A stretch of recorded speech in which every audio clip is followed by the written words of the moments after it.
गिबियावनो आं नोंथांमोननिसिम अननाय जासिहरबाय आंनि गोसो गोरबोनिफ्राय आंनि नायगिरिफोरनिसिम। बिनिफ्राय आं दा नोंथांमोननो मोनसे गोदान भिडिअ लानानै फैलायबाय। बे भिडिअआनो जाहैबाय आं दा मोनसे हाजोआव बेरायनो थांगासिनो। स' नोंथांमोना नायलांबाय थादो आं बहा थांनो नागिरदों।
एसे फट' थिखांबाय जों नैबेयाव दा थांनो ओंखारबाय।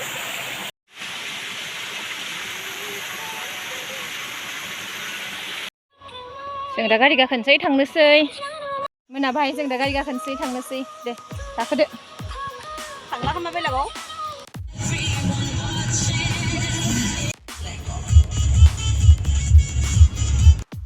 लोगोफोर नै आं दासो न' सफैबाय मोनालायबाय। स' आङो दिनैनि भिडिअखौ बेखिनियावनो दोनथ'नो सानबाय। स' आंनि भिडिअखौ नायनानै मोजां मोनो